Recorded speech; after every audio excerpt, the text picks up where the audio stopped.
Le gouverneur Moïse Moussa du Maniema a interdit la marche pacifique qui était organisée par la société civile pour revendiquer et réclamer la réouverture de comptes liés à la fondation Mapon. Une fake news a été vue sur la toile à propos de ce qui serait, selon eux, le retrait des troupes de l'AFC de Bukavu. Qu'est-ce qui se passe sur la ligne de front? Et qu'est-ce qui se passe au niveau du Katanga avec le mouvement de libération du Katanga, des révolutionnaires katangais et Congo? MDCK, si je bien prononcé. Bonjour, bonsoir. Je vous salue de partout, vous êtes en train de nous suivre. Nous, c'est Analysons Congo. Nous venons vers vous. Ce matin, ce soir, cela dépend de l'ère et dépend du moment. Hier, mes frères, tous musulmans qui ont fini la prière, je ne les ai pas quand même souhaité une balkatlaïd, comme on le dit, une bonne fête d'Id. Je vous la souhaite. Vous savez, il y a likez d'abord, partagez, restez connectés avec nous, suivez-nous sur Facebook. Ne manquez pas aussi de nous suivre sur TikTok et YouTube. Il y avait une expression qu'on utilisait souvent les jours de l'Aïd, des Id, où les gens, par mauvaise prononciation, au lieu de dire Id Mbarak, ou bien c'était Id Mbarak. Et les gens avaient tendance de dire Wali Mbarak. Cette expression, elle est restée jusqu'à aujourd'hui. Beaucoup de gens disent Wali Mbarak au lieu de dire Idil Mbarak. C'est-à-dire, vous voyez, au lieu de prononcer Idil Mbarak, les gens disent Wali Mbalaka. Bon, tout ça, c'était puisque le jour de Idi, tous les musulmans ouvraient leurs portes et permettaient à ce que tout le monde vienne manger les pilaos. Les pilaos, c'est le riz fait par... et cuite à la manière de musulmans, avec beaucoup de condiments et tout ça. Alors tout le monde allait là-bas et y mangeait. Alors je sais que vous n'avez pas fini les Eid pour hier, peut-être pour ceux qui sont en train de continuer jusqu'à aujourd'hui, avec des questions de fuseau horaire. Eid il-Mbarak, Wali Mbarak Ayen. Bonjour, bonsoir. Alors, nous entrons directement dans ce que nous sommes en train de dire. Ça sera un peu compliqué, que je ne vous laisse pas suivre ce qui s'est passé exactement et que vous puissiez comprendre ce que je vais vous dire. Puisque si je le dis sans que vous ne puissiez comprendre où ça nous amène, peut-être certaines personnes ne comprendront pas la profondeur de ce que je suis en train de dire. Ils ne sauront pas, ils vont peut-être dire non, voyez prophète, ce n'est pas ça, ce n'est pas ça, ce n'est pas ça. Alors je vais me permettre quand même de vous laisser quelques minutes pour que vous puissiez au moins, ensemble avec moi, suivre une image. C'est que le monsieur de la province du Maniema a autorisé et c'est que le monsieur de la province du Maniema n'a pas autorisé. Vous allez avoir un peu quelques minutes que vous allez suivre ceci avec moi. Je vous demande de rester connecté, de rester branché et de suivre ce que je vous montre là. La marche, prévue ce jeudi par la société civile Force Juive du Maniema, visait à attirer l'attention de l'opinion nationale sur les conséquences de la décision de geler les comptes de l'université Mapon, de l'école primaire et secondaire et du centre hospitalier Lumbulumbu, a été dispersée par la police sur ordre du gouverneur de province Moussa Kabankobi Moïse. Les manifestants qui se rassemblaient déjà devant les sièges de l'Assemblée provinciale du Maniema, point de départ de la marche pacifique, ont été dispersés par la police, empêchant ainsi tout rassemblement. Les organisateurs expriment leur déception face à cette intervention, estimant que les droits et libertés fondamentaux consacrés par la Constitution sont violés par ceux qui sont censés les protéger. Nous sommes sidérés, nous sommes vraiment au regret de constater que les droits et libertés fondamentaux consacrés par la Constitution de la République démocratique du Congo continuent à être violés flagramment par les personnes qui sont appelées à les protéger. À l'heure où je vous parle, je n'ai pas encore reçu la lettre du gouverneur qui aurait, parce que je le fais au conditionnel, interdit la marche. Et c'est quelque chose qui ne fait pas avancer les pays très loin, par le fait que les droits qu'on réclame, c'est le droit à l'éducation, le droit à la santé, deux droits fondamentaux qui constituent le cheval de bataille du président de la République. Rappelons que cette marche de la société civile, qui devait aboutir à la lecture d'un mémorandum adressé au chef de l'État, visait à attirer l'attention de la communauté nationale et internationale sur les conséquences de cette décision sur la vie des enfants dont l'éducation est compromise et des malades qui peinent à accéder aux soins. Alors, vous venez de suivre un peu en image ce que je suis en train de vous dire par rapport à la situation du Maniema. Pour que vous essayiez un peu de comprendre ce qui s'est passé, la marche qui devait se tenir le 19, si vous regardez, c'était le jeudi, la marche devait se tenir le 19, et le gouverneur qui n'était pas là, le gouverneur était à Kinshasa. Mais le gouverneur a fait déplacement, il a pris un avion qui est venu le déposer, juste il est arrivé le 18, le 19, qui était le jeudi, il a stoppé la marche, et le 20, il a repris son avion, il est parti, il est rentré à Kinshasa. Il n'était pas là, il était à Kinshasa. Mais vous comprenez que le gouverneur Moussa, cette marche qui était autorisée, où la société civile avait demandé, et lui, il vient juste sur, on peut le dire, c'est sur ordre de Kinshasa, qu'il vient pour stopper cette marche-là. Maintenant, moi, je suis en train de lui poser une seule question. Ce sont les enfants et les élèves de la province dont lui est gouverneur. La vision même de son président, là, ils ont dit que c'est pour la gratuité de tout machin. Le droit à l'éducation, c'est un droit fondamental. Ce n'est pas quelque chose où on est en train de chercher les postes de devenir ceci ou devenir cela. Ce sont des droits fondamentaux, si on peut les dire. L'éducation et la santé. Et ce sont les deux secteurs qui sont affectés par cette fondation dont on a interdit, à savoir interdire l'éducation, interdire aussi la santé. Mais on se pose la question, si il ne veut pas que les gens soient éduqués, si il ne veut pas que les gens puissent être soignés, qu'est-ce qu'il veut? C'est la mort de la population et l'analphabétisation de toute la population congolaise. En fait, ça revient encore comme c'est un acharnement de la personne du pouvoir par rapport à ces groupes linguistiques soit uniformes. Bandugu Baswahili, tujenge kwetu mona babatu bicho abo iko namna ingine. Construisons, arrêtez. Vous avez oublié de construire des aéroports à Butembo, à Beni. Vous avez oublié de construire de belles maisons à Butembo, à Beni.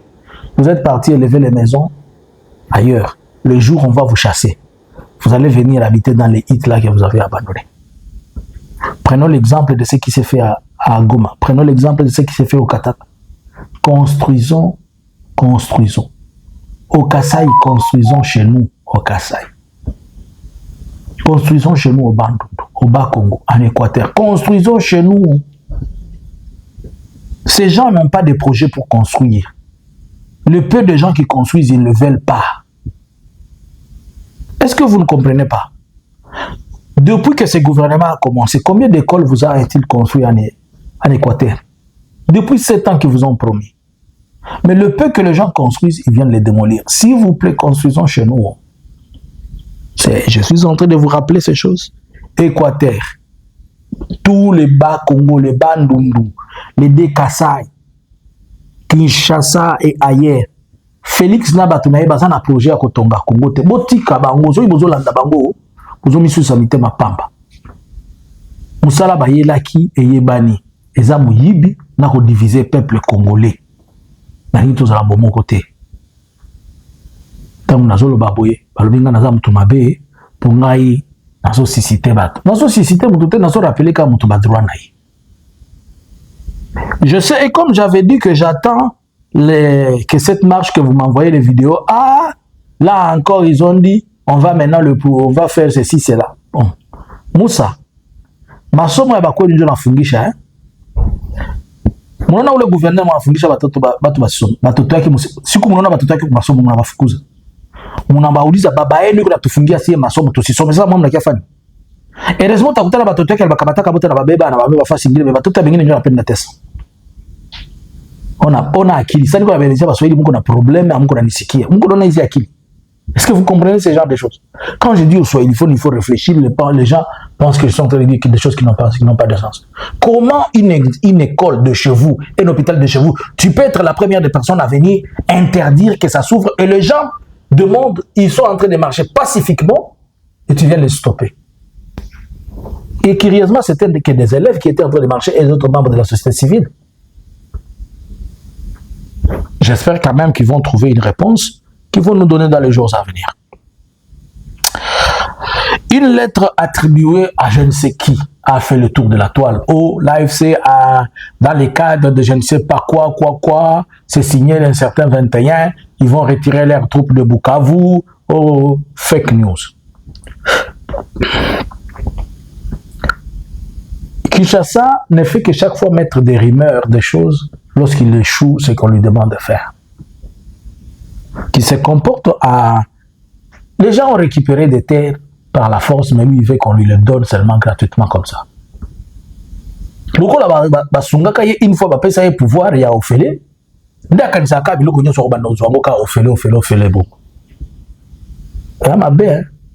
Il faut habituer aux enfants de travailler. Quand vous habituez à vos enfants, c'est pourquoi quand il vient, il parle de la gratuité, qui ne sait même pas la gratuité, c'est quoi.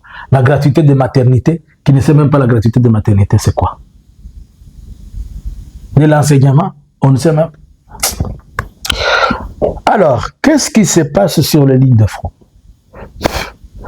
Hier, la FARDC a renforcé en équipement lourd et ravitaillé certaines positions dans les Versangue, entre Luvunge, tout ça.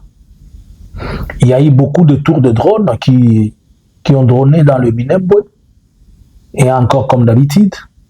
Mais l'équipement dont la FARDC a amené notamment de gros mortiers, un char de combat burundais, de camions, ça a été pulvérisé par la contre-attaque de l'AFC Barem 23. Bien qu'ils étaient camouflés, mais au moins ils ont été neutralisés. Et on observe surtout le ligne de front que du côté de l'AFC, les Turanéo, ils ont renforcé les troupes, l'équipement et tout ça, et du côté Congo aussi, de la même chose. Je vais alerter quelque chose maintenant. J'alerte quelque chose maintenant. Pouroussi a pris encore l'avion, Pouroussi est encore parti hier à Kinshasa. Pouroussi, c'est quoi le Pouroussi is not by force. Achana na hii pouvoir itakuwa. Pouroussi utakufia munjia, utapike crise. Pouroussi tena Pouroussi est encore parti. Hier a encore pris l'avion, il est parti à Kinshasa. Il venait de Kinshasa il y a une semaine. Le gouverneur en bilan. Bayama, ou garçon Pouroussi, j'ai tellement pitié de toi, mon papa, mon frère. Pouroussi, laisse ces histoires. Ou bien ouvre seulement une compagnie d'aviation, comme ça va t'aider à faire le va-et-vient, puis à tout moment. Hey, tu es devenu abonné chez Booking.com ou comment? Pouroussi, te voilà encore partir. Je vais alerter quelque chose comme je dont te parler de ces choses de Pouroussi. Le Burundi aurait enterré plus de 60 corps de ces militaires vers Kasenga. Là, nous sommes dans le sud Kivu, à l'entrée, c'est Kasenga, c'est déjà dans Uvira, vers les entrées, vers la route qui vient de Bukavu. Pourquoi le Burundi doit-il arrêter et doit-il enterrer ces militaires qui sont décédés au front au lieu de les amener chez lui? Puisque le Burundi a tellement de problèmes entre lui et à l'interne. Il y a le Augustin Kabouya de Burundi qui fait d'alchimie comme ça. Et si ces corps rentraient au Burundi encore, ça va créer encore d'autres confusions, puisqu'on est en train de dire que les militaires burundais sont en train de mourir sans que l'on sache pourquoi. J'alerte ça pourquoi. AFC, si vous n'étiez pas informé, je vous informe. Mais je sais que vous avez des informations, vous avez vos informations. J'alerte ça pour dire à ces ONG qui vont venir après nous dire on a retrouvé des fosses communes. le Burundi a enterré 62 corps. Il faut vérifier, est-ce que parmi ces corps, il n'y a pas des civils aussi qui sont enterrés? Pour que l'on vienne demain, je vous alerte ici, il y a une fausse commune que le Burundi aurait enterré plus de une cinquantaine de corps de ses militaires. Il évite qu'ils enterrent chez lui pour éviter des répressions politiques, tout ça, des pressions. Mais les parents de ces enfants ne savent pas. Mais là où ça va devenir compliqué, si une fois l'AFC entré, on va encore l'attribuer. Aujourd'hui, nous sommes le 21. Je suis en train d'alerter ça. On va encore attribuer à l'AFC. Je ne suis pas en train de faire je ne suis pas en train de couvrir quelqu'un, je suis seulement en train de dire ce qui est vrai. Mouyaya, ici, tu n'as pas encore parlé de père et fils. Tu vas venir encore avec tes histoires de père et fils qui n'ont pas de sens. Les Burundais ont enterré plus d'une soixantaine, une cinquantaine de corps. Je n'ai pas le chiffre exact, mais c'est au-delà de 50. Et je vous précise, le lieu, c'est à Sang. S'ils vont aller, plutôt à Kasenga, s'ils vont aller déterrer ça, je ne sais pas. Mais au moins, vous avez compris. Alors, sur la ligne de front toujours, dans le site Kivu, si l'AFC Barème 23 ne récupère pas Uvira maintenant, on sera obligé qu'il y ait des affrontements le plus solides. Je vais vous dire pourquoi. Le gouvernement de la République démocratique du Congo, vous voyez tous ces allers-retours que Pouloussi est en train de faire, c'est puisqu'ils veulent faire d'Uvira un bastion par lequel ils doivent attaquer d'autres territoires. Ils veulent faire de Burundi et d'Uvira d'autres bastions par lesquels ils doivent attaquer d'autres territoires. Et ils veulent avancer jusqu'à Kamanyola et ainsi que voir comment ils peuvent prendre Uvira. Et Bukavu, enfin d'entrer au Rwanda, ça c'est connu. Mais là où les combles, eux, c'est la compression de troupes qui veulent que ça soit à Uvira. Les chiffres sont trop alarmantes qu'il y a une forte concentration de militaires qui seraient tous en train de se diriger vers Uvira. S'ils seront verrouillés, ils seront déverrouillés par l'AFC, c'est bon. Mais s'ils ne seront pas déverrouillés, alors là, sachez que à cause de cette histoire, Uvira est une menace pour beaucoup. Et Uvira devra subir peut-être un choc comme celui qui a été à Goma. Puisque les gens ne veulent pas comprendre qu'il ne faut pas mettre l'attention à la porte. Il y a des FDLR, de Wazalendo, de FRDC, de Burundi. On estime à des milliers de militaires. Est-ce que les autres vont seulement les regarder comme ça? On ne sait pas. Certaines sources parlent des renforcements en équipement et en troupes de la rébellion qui est dans les Katanga. Des chiffres que je ne saurais pas exagérer, puisque les gens sont en train de parler de beaucoup de troupes, mais moi je suis en train de me poser la question, d'où sont-ils sortis? Il y a presque 4 mois, excusez-moi, j'avais fait une vision qu'une rébellion qui attaquait les Katanga sortait de l'Angola. Ça, c'est une vision, excusez-moi. Et j'ai vu à Kinshasa, dans la vision, quelqu'un qui est en train d'annoncer sur c'était la radio de Sango, la télévision de Sango. Dans la vision de... Ça, c'est pas une analyse, c'est une vision que j'avais faite. Je vais seulement les relier à l'analyse que je vais donner là. Je le vis en train de dire une rébellion Mokouti Kobota Makuna, sans que le gouvernement à Kinshasa Yeba. Et j'ai vu celui qui était à la tête de cette rébellion.